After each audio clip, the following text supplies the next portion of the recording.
मंगलमूर्ति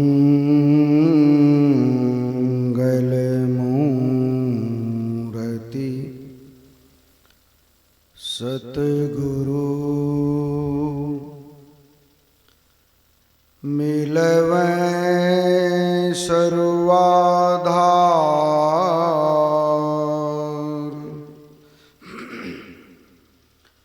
मंगलमय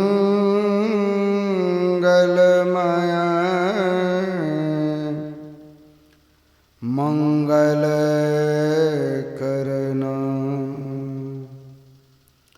विनवां बारंबार।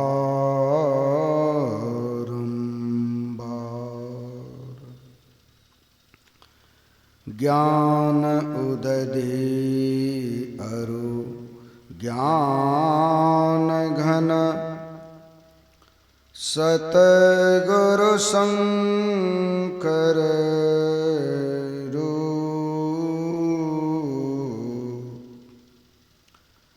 नमो नमो बहु बारहि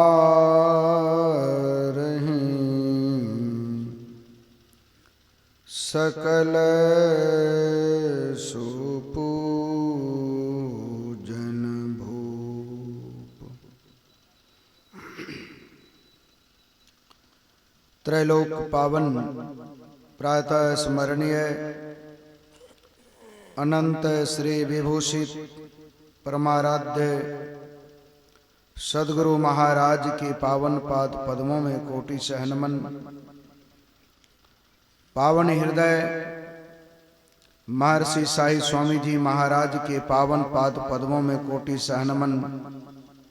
उनके ही विशेष कृपा पात्र संत मत के प्रधान आचार्य महर्षि चतुरानंद जी महाराज के पावन पाद पद्मों में कोटि सहनमन।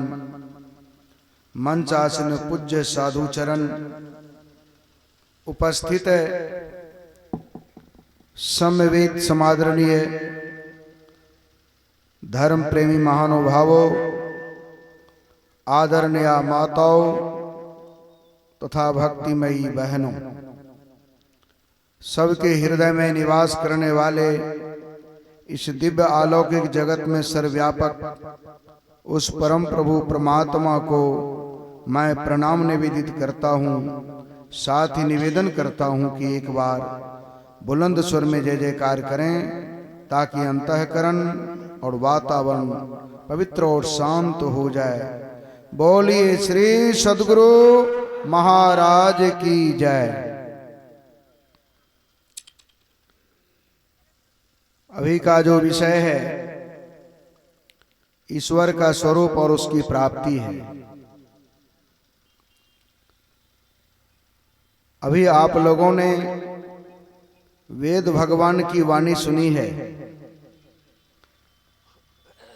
पुनः राधा स्वामी साहब की वाणी सुनी है, गुरु महाराज की वाणी सुनी और महर्षि साई स्वामी जी महाराज की वाणी आप लोगों ने सुनी है।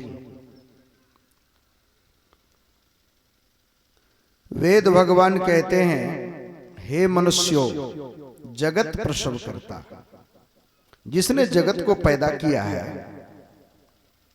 उस प्रसव करता परमात्मा को का तत्व ज्ञान प्राप्त करने के लिए पहले बुद्धि योग कीजिए।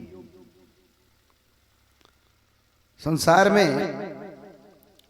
जितने लोग हैं सब के सब कोई ऐसे व्यक्ति नहीं हैं जो शांति नहीं चाहते हैं, शाश्वत सुख नहीं चाहते हैं।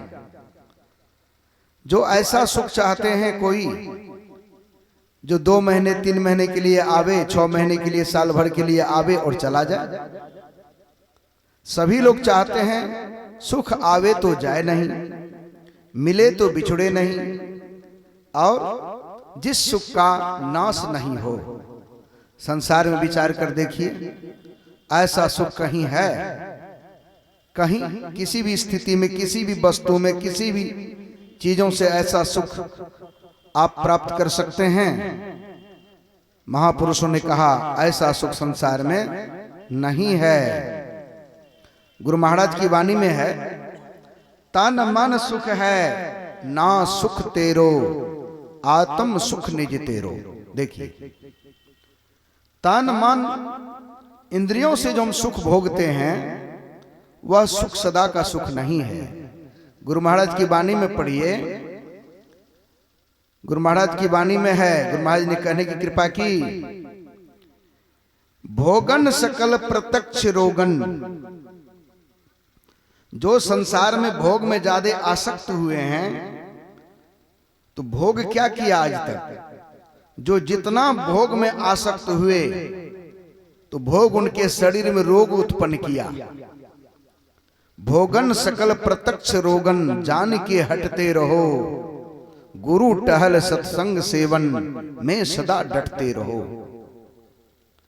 भोग जो है, भोगों को भोग कर आज तक कोई तृप्त हुए हैं? 12 मासा में गुरु महाराज ने कहने की कृपा की है, अगहन दाहन प्रकृति भोगन, गहन को जो धावही, क्लेश पावही, हारी आवही, कबहु नहीं तृप्तावही। जिन शरीर और इंद्रियों से हम संसार के भोगों को भोगते हैं, भोगते भोगते हमारी इंद्रियां थक जाती है, हार जाती है। क्या भोग की इच्छा, शरीर बूढ़ा हो जाता है लेकिन मन बूढ़ा होता है। शरीर मन जो विषय वासना की जो इच्छा है, तृष्णा है, वह मिटती है? नहीं मिटती है। भोगने वाला यंत्र जो है काम करना छोड़ देता है, लेकिन भोग से आज तक किसी का मन नहीं भरा, न तृप्त हुआ। भोगते भोगते 60-70 वर्ष के हो गए, 80 वर्ष के हो गए, भोगने की इच्छा जो है आज तक मन में है और वह तृप्ति ना मिली, ना किसी को मिलेगी।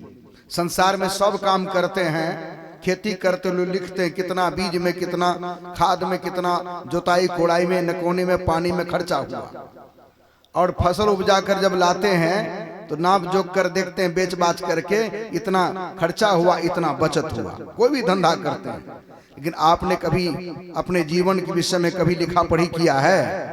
इतना समय खेल कूद में, इतना पखाना पेशा पर पड़े पड़े, इतना खेल कूद में, इतना भोग विलास में, और अंतिम समय में हमारे साथ क्या जाएगा? क्या जाएगा? संसार में जितना आसक्त होंगे, जिनके प्रति आपके मन में जितनी आसक्ति होगी, दुख भी उन्हीं के द्वारा होगा।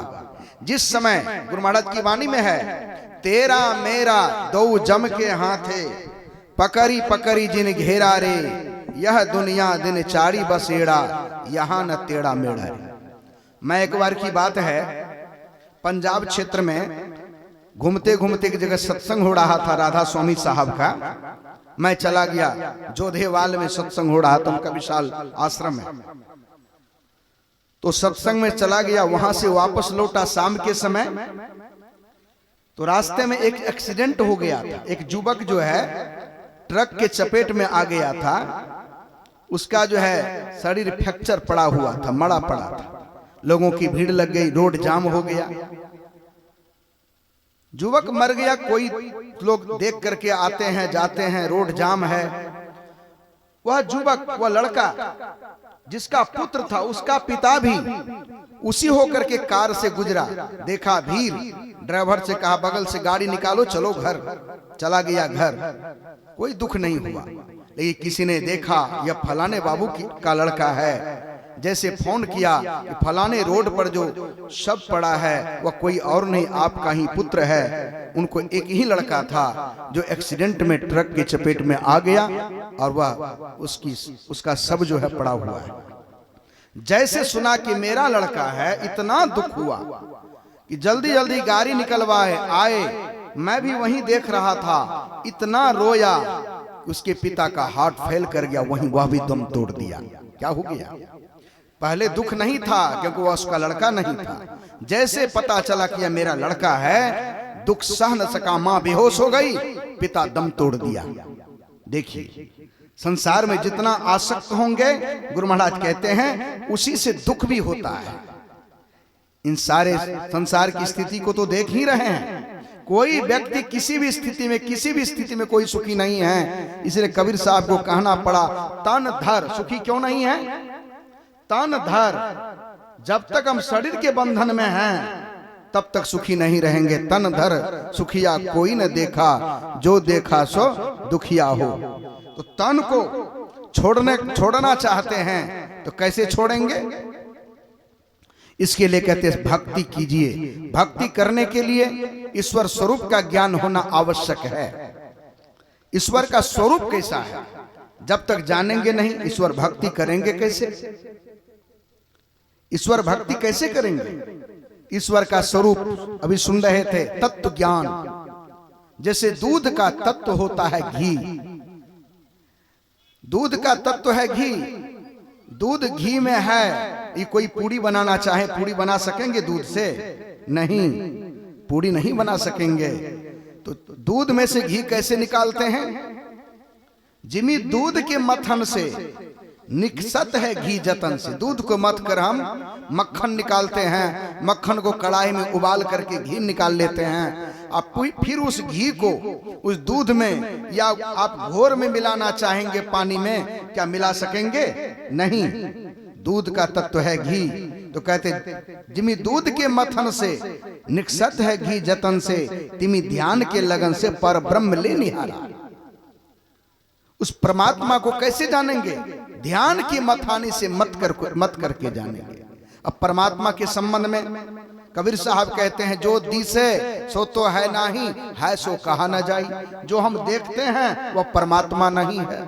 भगवान राम ने भी कहा है लक्ष्मण जी को, हे लखनलाल। लखनलाल ने पूछा, प्रभु माया किसको कहते हैं? गो गोचर जहां लगी मन जाई सो सब माया जानो। इस आंख से जहां तक देखते हो लखनलाल, सब माया ही माया है।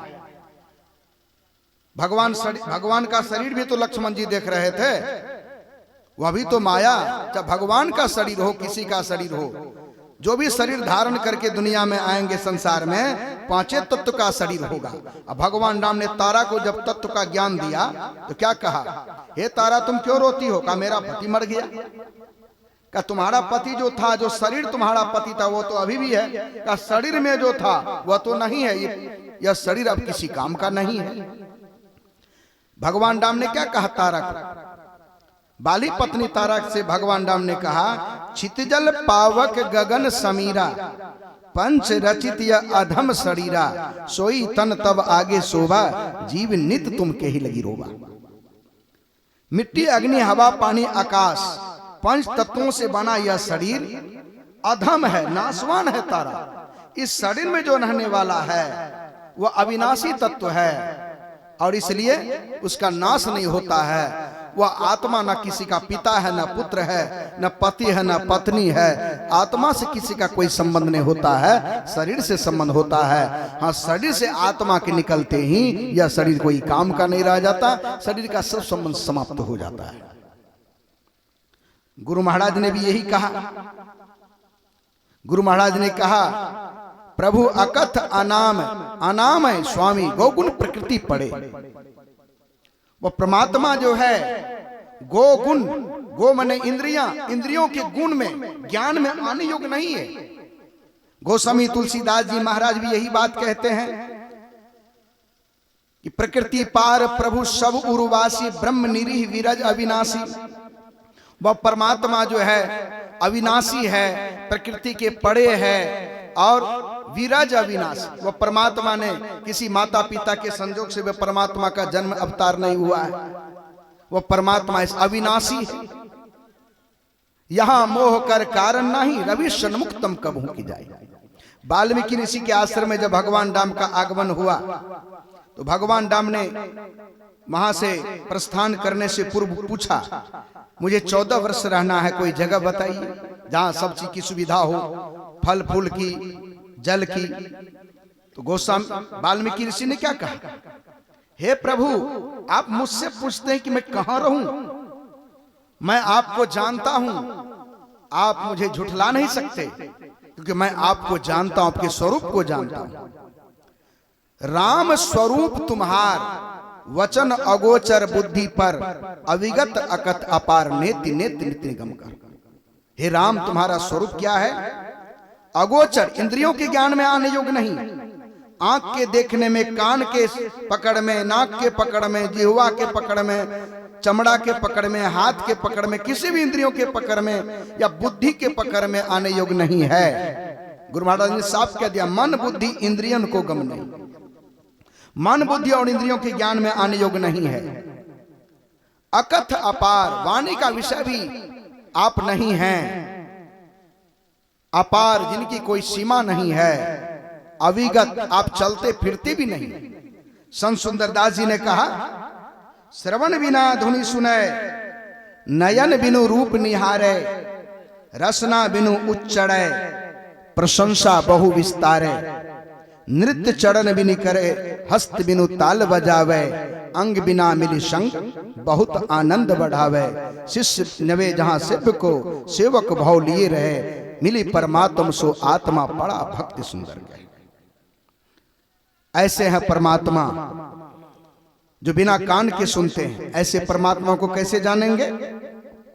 इसलिए कहते इसके लिए बुद्धि योग कीजिए, सत्संग को सुनिए। सत्संग को सुनते सुनते आपकी बुद्धि का योग संसार से हो गया, परिवार से, विषय वस्तुओं से बुद्धि का योग कीजिए। सत्संग से जहां आध्यात्मिक ज्ञान होगा, आपको परमात्मा के स्वरूप का ज्ञान, परमात्मा कहाँ है, कैसे चलना होगा, यह सब ज्ञान होगा। और सुन समझ करके चलिए। चलते चलते जो है एक दिन सत्संग को सुनते सुनते आपकी बुद्धि परिमार्जित होगी, विवेक जगेगा, सारा सार का ज्ञान होगा।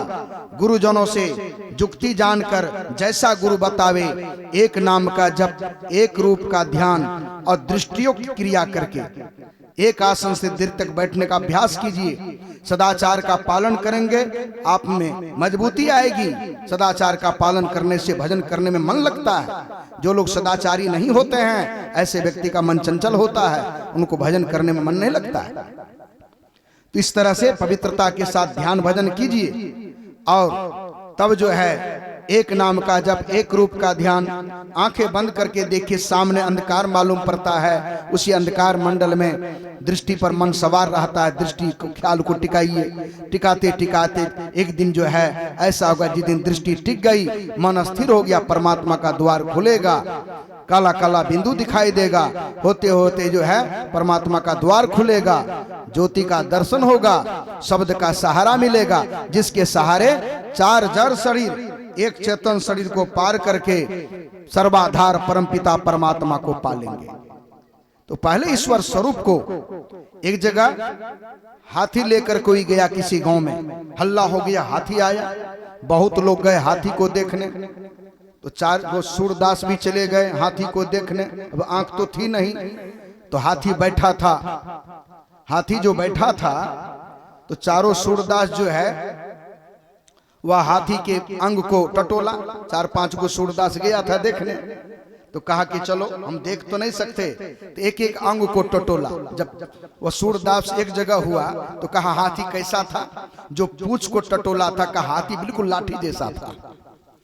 जो पेट को टटोला था कहा हाथी बिल्कुल धान के बदारी जैसा था। जो कान को टटोला था कहा बिल्कुल सूप जैसा था। और जो सूढ़ को टटोला था वह कहा नहीं, हाथी तो समाट जैसा था, मुसल जैसा था। और जो पेड़ को टटोला कहा कि हाथी बिल्कुल खंभा जैसा था। पांचों आपस में लड़ने लगा कि मैं जो कहता वह सही है, लेकिन इसमें से कोई हाथी है? जैसा हम कहते हैं वैसा परमात्मा है नहीं। जस कथिए तस होत नहीं, जस है तैसा सोए, कहत सुनत सुख उपजे और परमारत होए। कहते हैं दृष्टि होती है पांच: जागृत की दृष्टि, स्वप्न की दृष्टि, मानस दृष्टि, दिव्य दृष्टि और आत्म दृष्टि। ध्यान करते करते जब चार जड़ शरीर चेतन शरीर को पार करेंगे, उस स्थिति में पहुंचेंगे, आत्मदृष्टि की प्राप्ति होगी, तो आत्मा से अपने स्वरूप का ज्ञान होगा और आत्मा से ही परमात्मा का ज्ञान होगा।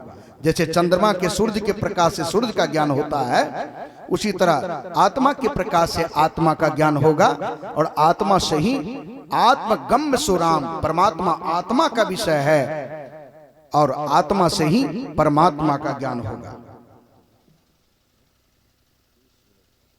हाँ, आत्मा से ही परमात्मा का ज्ञान होता है। इसलिए आत्मा से परमात्मा का ज्ञान होता है तो अपने को पहले जानिए। कबीर साहब की वाणी में है, तन धर सुखिया। तन को कौन धारण किया? आप कौन हैं? आप शरीर नहीं हैं, चैतन्य आत्मा हैं। अशरीरं शरीरेष्वनावस्थे स्वस्थितम महानतम विभु महात्मा न मत्वा धीरो न सोचती। इस शरीर में जो अशरीरी है, इस देह में जो देही है, वही आप हैं। आप हाथ पैर पेट पीठ छाती कपार आंख कान नाक जीवा त्वचा, इसमें से कुछ भी नहीं है। इस शरीर आपका है, आप अशरीरी हैं, आप चैतन्य आत्मा हैं। इस आत्मा को जानेंगे कैसे? यह आत्मा जो है शरीर के बंधन में आने के कारण हम लोग दुखी हैं। इसलिए जो है सहजोबाई कहती है, जैसे सरसी लोह को, देखिए कितना सुंदर कहती है, छिन पानी छिन आग ऐसे सुख दुख जगत के सहजो तू तजी भाग। जबकि गोस्वामी तुलसीदास जी महाराज ने कहा, तन धर सुखिया कोई न देखा, जो देखा सो दुखिया हो। तन धर, तन को कौन धारण किया है? आप आत्मा हैं। शरीर नाशवान है, आत्मा अविनाशी है। शरीर जो है आत्मा की स्वजाति का है, आत्मा की स्वजाति का शरीर नहीं है। इसलिए शरीर में रहेंगे। ये नाशवान चीजों से बना हमारा आपका शरीर है। मिट्टी अग्नि हवा पानी आकाश सब नाशवान है। देखिए मिट्टी की उत्पत्ति हुई है पानी से, पानी की उत्पत्ति अग्नि से, अग्नि की उत्पत्ति हवा से, हवा की उत्पत्ति आकाश से, आकाश की उत्पत्ति परमात्मा से। अब विचारिए, ये सब नाशवान, सब एक दूसरे में विलय हो जाता है। तो नाशवान तत्वों से शरीर बना है, इसलिए अधम है। हम अभी पाठ में, अभी स्तुति में हम लोग गाए, सब क्षेत्र क्षर अपरा पड़ा पर और अक्षर पार में। अपरा प्रकृति और पड़ा प्रकृति। अपरा जड़ प्रकृति, अपरा जड़ प्रकृति है। मिट्टी अग्नि हवा पानी आकाश मन बुद्धि अहंकार। ये देखिए 8 मूल प्रकृति भगवान कृष्ण ने कहा। यह जो है जड़ प्रकृति है, यह नाशवान है। अपरा जड़ पड़ा चेतन प्रकृति, यह अविनाशी तत्व है। यह अविनाशी तत्व जो है, गोस्वामी जी ने कहा, ईश्वर अंश जीव अविनाशी चेतन अमल सहज सुख राशि। यह जीवात्मा जो है अविनाशी है। जब आत्म तत्व का ज्ञान प्राप्त हो जाएगा तो क्या देखेंगे? हम सहज सुख के सागर हैं, हम सहज सुख के खजाना हैं। फिर दुखी क्यों हैं? शरीर के बंधन में आ गए इसलिए दुखी हैं। शरीर के बंधन में आ गए इसलिए दुखी हैं।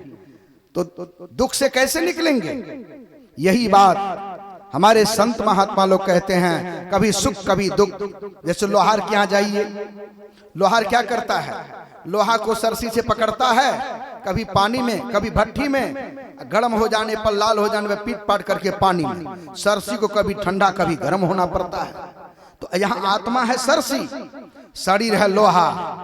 और शरीर में रहते हैं, अज्ञानता में रहते हैं। तो राधा स्वामी साहब ने कहा, इस नगरी में तिमिर समाना भूल भरम हर बार। कभी पाप कभी पुण्य होता है, उसका परिणाम स्वयं भोगना पड़ता है, स्वयं भोगना पड़ता है।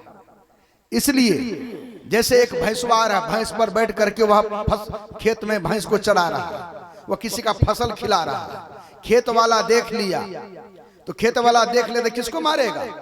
भैंसवारे को न मारेगा, तो भैंस को। तो वही दशा, कर्म तो हम करते हैं लेकिन बंधन लगता है आत्मा पर, उसका परिणाम भोगना पड़ता है। जब तक अज्ञानता की दशा में रहेंगे, कबीर साहब कहते हैं, एक तो अंधेरी कोठरी जामे दिया न बाती हो, बहिया पकड़ी जम ले चले कोई संग न साथी हो। जब तक अंधकार मंडल में रहेंगे, अज्ञानता में रहेंगे, अज्ञानता में रहेंगे, कभी अच्छा कभी बुरा कर्म बनता रहेगा, परिणाम भोगने के लिए आना पड़ेगा। इसलिए नहीं आना पड़े दुख में, दुख नहीं सहना पड़े, इसके लिए संत महात्मा लोग कहते हैं, हमारे परमाराध्य गुरु महाराज कहते हैं क्या करना चाहिए? कहते गुरु गम से सुषमन में पैठ कर अंतर पथधारी। कहते हैं ब्रह्म ज्योति ब्रह्मनाद धार धरी, हो सबसे न्यारी, मैं ही सो पीतु चिन्ह में आवे दुख टड़े भारी। राधा स्वामी साहब कहते हैं, सूरत क्यों भूल रही अब चेत चलो स्वामी पास, हे मन मातु सदा के संगी। ये मन जो है आत्मा का पार्टनर है, मन आत्मा का पार्टनर है। जब शरीर छूटता है, जो भी अच्छा बुरा कर्म करते हैं सबका संस्कार मन पर रहता है, सबका संस्कार मन पर रहता है। अब मन जो है आत्मा के साथ चलता है, उसी के अनुकूल जो है लोगों को शरीर मिलता है, नरक या स्वर्ग में जाते हैं, तरह तरह का शरीर प्राप्त करते हैं और दुख सुख भोगते हैं, दुख सुख भोगते हैं। इससे बचना चाहते हैं, छूटना चाहते हैं, तो कैसे छूटेंगे? राधा स्वामी साहब कहते हैं, हे मन मातु सदा के संगी, त्यागो जगत की आस, हे इंद्रियन तुम भोग दीवानी, क्यों फंसो काल की फांस। काल की फांस है। देखे होंगे मछुआर जो है वह बंसी लगाता है, बोर डाल करके मछली फंस जाती है बोर के लोभ में, और ऊपर में रहता है यंत्र, खबड़ी लाल खबर देता है, बस मछुआर बंसी को खींचता है, पानी से अलग होती मछली छटपटा करके दम तोड़ देती है। लेकिन कोई कोई बुद्धिमान मछली होती है जो देखती है, धागा को दांत से पकड़कर खींचती है, झूठे देखती है बंसी वाला खींचा बंसी को, ओ फंसाने के लिए हम कोई बंसी लगाया। तब क्या करता है, अगल बगल से सब बोर को नोच नोच कर खा लेता, पपड़ा उसी में छोड़ देता। बंसी वाला देखता कोई चालाक मछली है, बुद्धिमान, जो फंस नहीं रही है, वो दो चार एकाध लगा इधर उधर चला जाता है, बस वो मछली फिर वहां पहुंच जाती है। दिन भर प्रयास करता, बुद्धिमान मछली के चपेट में मछुआर फंस गया, एको को मछली फंसी नहीं, समयो बर्बाद हुआ, मुंह लटका करके घर की तरफ चल देता है। कोई रास्ते में टोक दिया तो सब गुस्सा उसी पर उतार देता है। तो कहते उसी बुद्धिमान मछली की तरह संसार में रहिए, संसार को सुखों को भोगिए, उतना ही भोगिए, गुरु महाराज के वचन में है, उतना ही भोगिए जिससे काम चल जाए, ज्यादा मत भोगिए, नहीं तो दुख ही उत्पन्न होगा भोग से। इसलिए गुरुजनों की उपदेश को सुनिए, सुन समझ करके जो है एक आसन से, हमारे गुरु महाराज कहते हैं, खोज करो अंतर उजियारी, दृष्टिवान कोई देखा है, गुरु भेदी का चरण सेव कर, वेद भक्त पा लेता है, निस्दिन सुरत अधर पर कर कर अंधकार फट जाता है, पीली नीली लाल सफेदी स्याही सन्मुख आता है, छट छट छट छट बिजली छटके भोर का तारा दिखाता है, चंदा उगत उदय हो रवि धूर शब्द मिल जाता है, गुरु सतगुरु के चरण अधीनन भेद भक्त पा लेता है।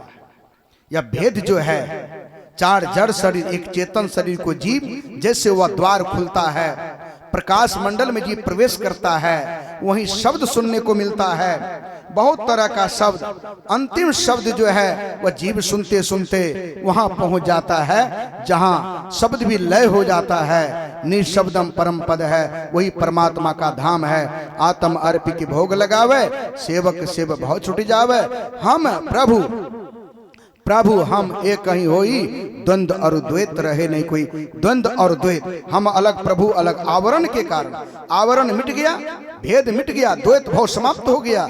हम प्रभु हम एक कहीं होई, द्वंद्व और द्वैत रहे नहीं कोई, मैं ही ऐसी आरती की जाए, भव महाजन्म बहुरी नहीं ली जाए। बोलिए श्री सद्गुरु महाराज की जय। श्री सद्गुरु महाराज की जय।